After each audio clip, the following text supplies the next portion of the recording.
Hello students, इस video में आप लोग देखेंगे कक्षा 10वीं के एनसीईआरटी गणित से प्रश्नावली 6.3 के प्रश्न संख्या 1 का हल।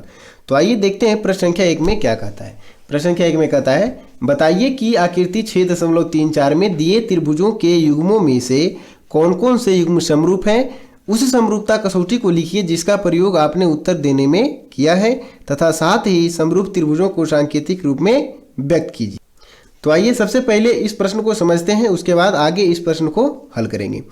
तो जैसा कि प्रश्न में कहा गया है कि आकृति 6.34 में, तो 6.34 आकृति को हम देखें तो ये हमारा आकृति 6.34 है जिसमें हमें त्रिभुजों का 6 युग्म दिया गया है। ठीक है, ये पहला युग्म, दूसरा, तीसरा, चौथा, पांचवा और ये छठा।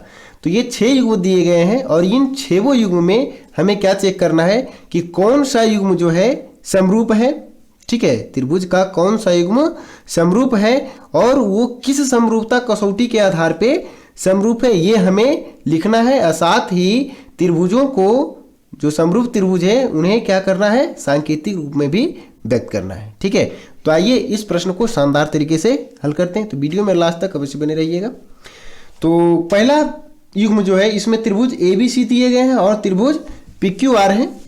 तो देख सकते हैं आप लोग कि त्रिभुज ABC और त्रिभुज PQR में जो है कोण A कोण P के बराबर है और कोण B जो है कोण Q के बराबर है और कोण C जो है कोण R के बराबर है। ठीक है, इस तरह से ये दोनों त्रिभुज जो है A समरूपता कसौटी के आधार पे जो है दोनों त्रिभुज क्या हो जाएगा, समरूप हो जाएगा। तो आइए लिखते हैं,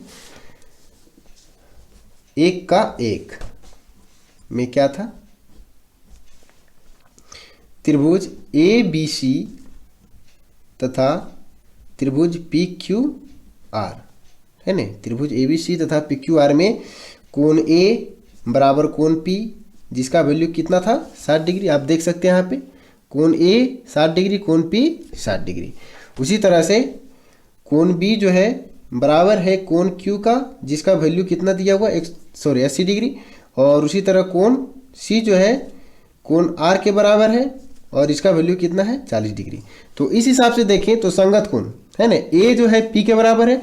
फिर यदि हम क्या करते हैं, क्लॉकवाइज घूमते हैं, ठीक है, सॉरी एंटी क्लॉकवाइज घूमते हैं, इस तरह से A से B पे आते हैं और फिर B से C पे जाते हैं। तो उसी तरह P से Q पे आते हैं, Q से R पे जाते हैं। तो A P के बराबर है, उसी तरह B C Q के बराबर है और C जो है R के बराबर है। ठीक, तो इस तरह से त्रिभुज ABC जो है त्रिभुज PQR के क्या हो जाएगा, समरूप हो जाएगा। एंटी क्लॉकवाइज जिसमें भी हम घूम रहे हैं, इसमें भी क्या कर रहे हैं, एंटी क्लॉकवाइज ही घूम रहे हैं। ठीक है, तो एंटी क्लॉकवाइज घूमने के बाद ही इसका क्या है, दोनों त्रिभुज का जो संगत कोण है आपस में बराबर है।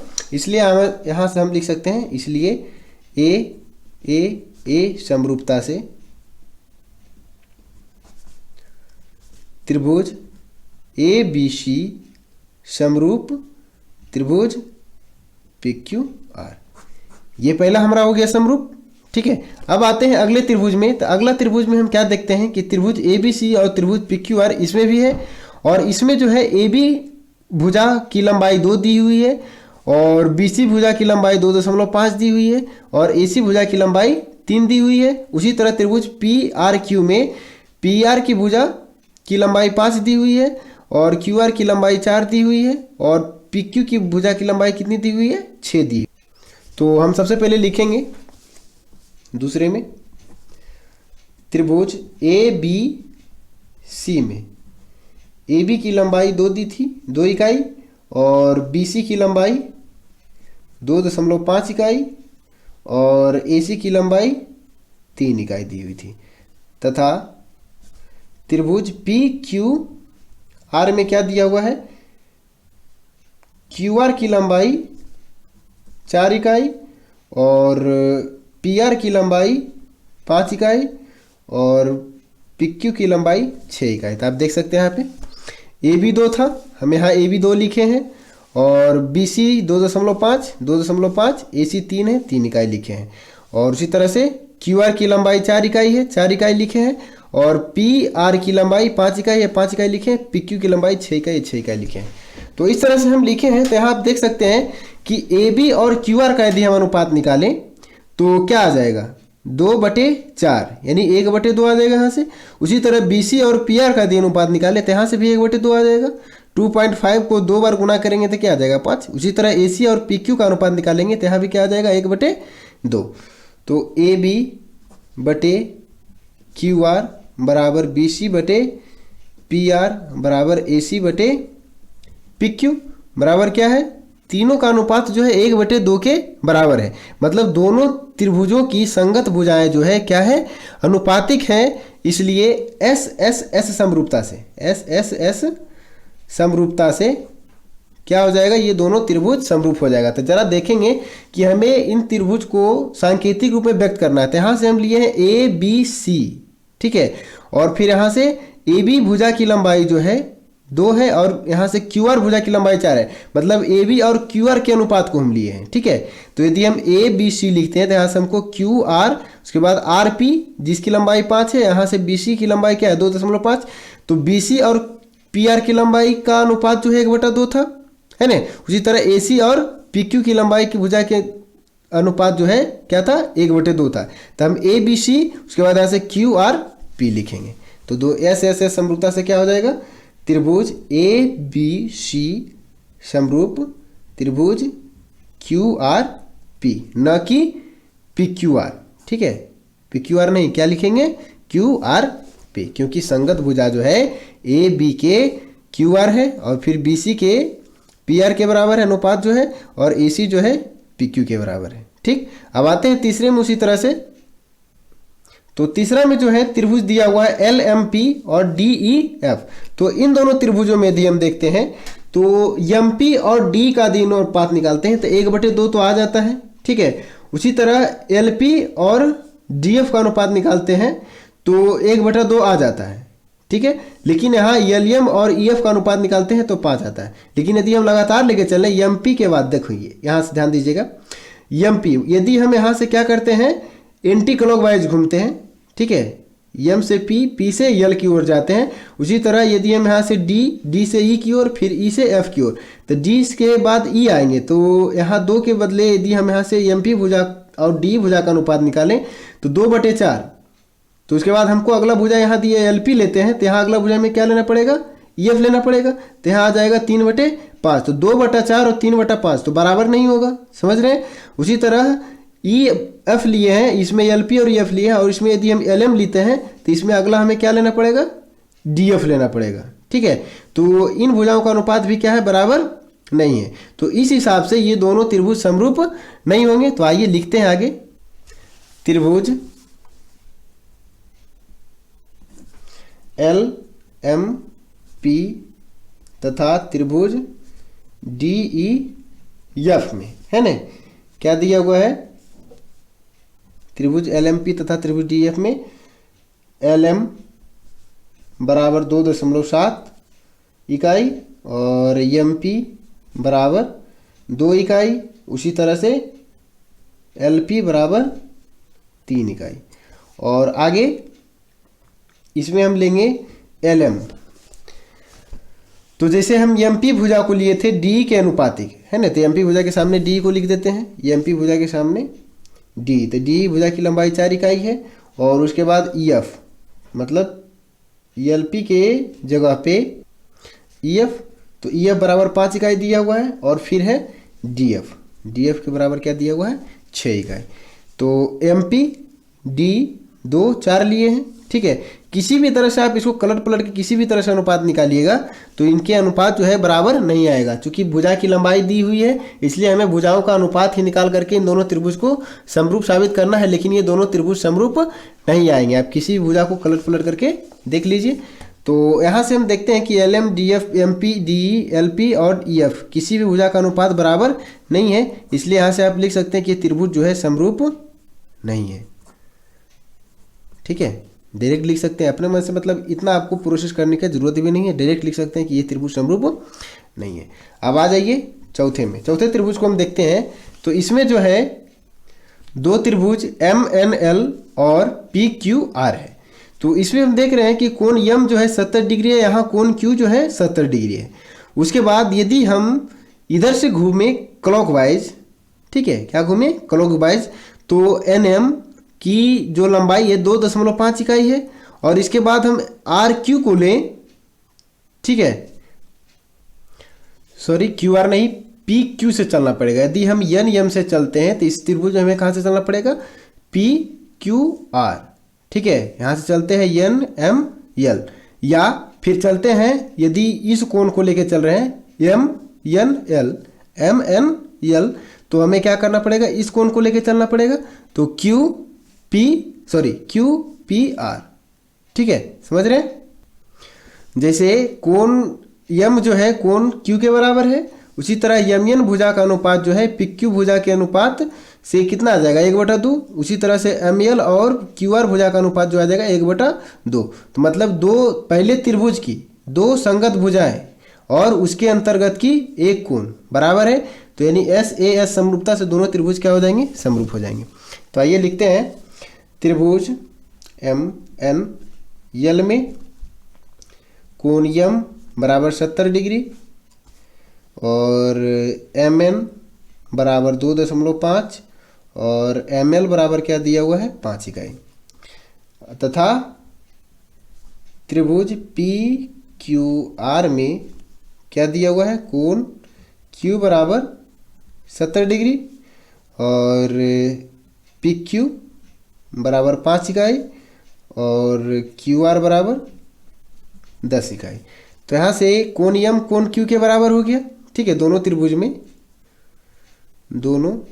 त्रिभुज में कोण यम बराबर कोण क्यू है ना, और इसके अंतर्गत जो कोण है जिस भुजा के अंतर्गत उसमें एम एन बटे पी क्यू यानी 2.5/5, तो इसका अनुपात 1/2। उसी तरह से यम एल और बटे क्यू आर का अनुपात क्या आया, 5/10, यानी ये भी आ गया 1/2। तो दोनों भुजा का अनुपात क्या हो गया, बराबर हो गया, एम एन बटे पी क्यू बराबर एम एल बटे क्यू आर। दो भुजा है ना और उसके अंतर्गत का एक कोण बराबर है और दो भुजाएं क्या है, अनुपातिक है। तो इस हिसाब से जो है दोनों त्रिभुज क्या हो जाएगा, समरूप हो जाएगा। मतलब कौन कौन से त्रिभुज एम एन एल लिखे हैं और इसके बदले हमें क्या लिखना पड़ेगा, ध्यान से देखिएगा, एम एन एल लिए हैं, तो एम एन भुजा जो है किसके अनुपात है, बराबर है, पी क्यू के अनुपात के बराबर है, इसलिए एम एन एल तो बराबर हो जाएगा क्यू पी आर, ठीक है। क्योंकि एम एन एल उसके बाद लास्ट में ये एल एम एल भुजा आ रही है, तो हमें लास्ट में क्या लेना है, क्यू आर भुजा को लेना है, ठीक है। मतलब आर क्यू आ जाएगा, तो यहाँ से लिखेंगे अनुपातिक भुजा हो जाएगा Q P R. M N L समरूप त्रिभुज क्या हो गया, क्यू पी आर, ठीक है। आप इसका फिगर कलट के भी समझ सकते हैं, जैसे कि इस फिगर में जो है ये इस तरह से है ये, और दूसरा त्रिभुज भी हम सेम इसी तरह से बनाते हैं। तो इसमें जो है हमारा एम एन एल और क्यू पी आर, तो एम एन और ये एल हम दे दिए और इसको हम लिख देते हैं क्यू पी आर। तो इसमें जो है हमारा कोण यम क्या था और कोण क्यू 70 डिग्री था, कोण यम ये 70 डिग्री था और कोण क्यू क्या था, 70 डिग्री, और इसमें एम एन क्या था, 2.5 इकाई, यहाँ देख सकते हैं आप, और इसमें एम एल क्या था, एम एल ये 5 इकाई था, ठीक है। रफ वर्क में आपको समझा रहा है, 2.5 और ये क्या था, 5 इकाई, और इसमें पी क्यू क्या है, 5 इकाई है, और क्यू आर क्या है, 10 इकाई। तो इस हिसाब से 2.5 मतलब एम एन भुजा का अनुपात क्यू पी भुजा के अनुपात के बराबर कितना, 1/2 है। एम एन और पी क्यू का अनुपात 1/2, उसी तरह से एम एल और क्यू आर भुजा का अनुपात क्या है, 1/2 है। तो और कोण इसके अंतर्गत का जो एक कोण है वो क्या है, बराबर है। मतलब पहले त्रिभुज की दो भुजाएं अनुपातिक है और उसके अंतर्गत की एक कोण जो है क्या है, बराबर है। तो त्रिभुज जो है एस ए एस मतलब भुजा कोण भुजा समरूपता से क्या हो जाएगा, त्रिभुज समरूप हो जाएगा, ठीक है। तो ये दोनों त्रिभुज समरूप हो चुके हैं। तो आइए अब 5वें में आते हैं। 5वां में है त्रिभुज ए बी सी तथा त्रिभुज डी ई एफ। तो इन दोनों त्रिभुज को हम देखते हैं। तो चलिए पहले इसमें फिगर बना लेते हैं थोड़ा कलट करके। त्रिभुज ए बी सी है, ए बी सी है, और इसमें कोण ए जो है 80 डिग्री दिया हुआ, ये 2.5 है और ये 3 इकाई है, उसी तरह से त्रिभुज डी ई एफ जो है इसमें ये 5 इकाई है, ये 6 इकाई है और ये 80 डिग्री है, और ये डी ई है और ये एफ है। ठीक है, तो इस तरह से आप देख सकते हैं, ये फिगर है यहाँ आप देख सकते हैं। ठीक है, तो इस तरह से हमने फिगर बना लिए हैं। तो इसमें हमें क्या देखना है कि कोण ए जो है कोण एफ के बराबर है। कोण ए बराबर कोण एफ बराबर कितना है 80 डिग्री। तो हम इसके अनुदिश है ना इस फिगर को बनाने का प्रयास करते हैं। तो चलिए ये बना लिए, तो ये 80 डिग्री है, तो इस कोण को हम 80 डिग्री रखते हैं। ठीक है, और ये क्या है कोण एफ है, तो यहाँ कोण एफ हम दर्शा देते हैं। ठीक, और इसके किस साइड में, दाएं साइड में, सॉरी बाएं साइड में कितना है 2.5, और उसके बाद फिर अगला कितना है 3। ठीक है, तो इसके बाएं साइड एफ के दाएं साइड यदि हम इसको कलटें तो बाएं साइड में जो है क्या आ जाएगा 5 तो आ ही जाएगा, एफ डी एफ जो है 5 आ जाएगा बाएं साइड में। तो यहाँ हम डी दर्शाएंगे और ये हमारा 5 इकाई है। उसी तरह से डी ए डी और ये बचा ई, डी ई एफ। तो डी की लंबाई तो हमें नहीं दी हुई है, यहाँ बी सी की लंबाई दी हुई है 3 है। ठीक है, और यहाँ डी की लंबाई नहीं दी हुई है, किसकी लंबाई दी हुई है ई एफ की लंबाई दी हुई है जो कि क्या है 6। तो यहाँ से हम इस फिगर के अनुदिश इस फिगर को बनाते हैं तो कुछ इस तरह से बनता है घुमा करके। तो कोण ए कोण एफ के बराबर है। ठीक है, और ए बी भुजा और एफ डी एफ भुजा की अनुपात जो है 1/2 है, लेकिन यहाँ बी सी और एफ ई भुजा का अनुपात 1/2 है, न कि डी ई भुजा का अनुपात। यदि यहाँ पे ए सी हमारा क्या दिया हुआ रहता 3 इकाई दिया हुआ रहता तो ये दोनों त्रिभुज क्या हो जाते समरूप हो जाते। ठीक है, तो यहाँ से लिख सकते हैं आप ए बी बटे एफ डी बराबर 2.5/5। ठीक है, इक्वल टू 1/2, और यहाँ से बी सी बटे डी। तो बी सी कितना दिया हुआ 3 दिया हुआ, डी हमें नहीं दिया हुआ है, तो ये हमें अज्ञात नहीं है, इसलिए ये दोनों त्रिभुज समरूप नहीं होंगे। ठीक है, इन दोनों त्रिभुज को हम समरूप नहीं लिख सकते हैं। तो अब आते हैं अगले फिगर पे। आशा करते हैं आप लोग समझ गए होंगे। ये 5वां था। आइए छठे पे। छठा में है त्रिभुज डी ई एफ दिया हुआ, त्रिभुज पी क्यू आर दिया हुआ। तो आइए इस फिगर को पहले बना लेते हैं यहाँ पे। तो ये आप देख सकते हैं, ये हमारा दिया हुआ इसमें 70 डिग्री और ये दिया हुआ है 80 डिग्री और नामांकित है डी ई एफ से क्रमशः। और उसी तरह इसमें है ये 80 डिग्री है और ये हमारा क्या है 30 डिग्री है और क्यू आर पी है। ठीक है, देख सकते हैं फिगर आप 70 80 80 30 P Q R D E F. ठीक है, D E F P Q R 70 80 80 30। ठीक है, तो यहाँ जो है कोण ई बराबर क्या है कोण क्यू के। अब वैल्यू कितना है 80 डिग्री, और हमें पता है त्रिभुज के तीनों कोणों का योग क्या होता है 180 डिग्री होता है। तो मतलब डी ई मिला करके कितना हो गया 150 डिग्री। तो कोण एफ का वैल्यू यदि हम निकालें तो क्या निकल जाएगा 30 डिग्री से, क्योंकि त्रिभुज के तीनों कोणों का योग क्या होता है 180 डिग्री होता है। तो 180 में हम 70 डिग्री घटाएंगे, उसके बाद 80 डिग्री घटाएंगे तो कितना आ जाएगा 30 डिग्री। और उस हिसाब से इसमें यदि हम करें तो ये हमारा क्या आ जाएगा वैल्यू 70 डिग्री का, कि त्रिभुज के तीनों कोणों का योग क्या होता है 180 डिग्री। 180 में 80 और 30 जोड़ करके घटाएंगे यानी 110 घटाएंगे तो क्या आ जाएगा 70 डिग्री। तो यहाँ से हम देख रहे हैं कि कोण डी जो है कोण पी के बराबर और कोण एफ जो है कोण आर के बराबर। इसका वैल्यू 70 डिग्री, इसका वैल्यू 30 डिग्री। ठीक, तो तीनों कोण जो है पहले त्रिभुज के दूसरे संगत दूसरे त्रिभुज के तीनों कोणों के बराबर है, इसलिए ए समरूपता से त्रिभुज D E F 70 80 30 P Q R 70 80 30 त्रिभुज डी ई एफ समरूप त्रिभुज पी क्यू आर। समझ रहे हैं? तो आशा करते हैं कि आप लोग प्रश्न संख्या 1 को बेहतर तरीके से समझे होंगे, और यदि कोई गलती हुई है तो माफ़ी चाहेंगे। और यदि वीडियो पसंद आया तो वीडियो को लाइक अवश्य कीजिए। मिलते हैं इसके अगले वीडियो में, तब तक आप हमारे चैनल पे अवश्य बने रहिएगा। धन्यवाद।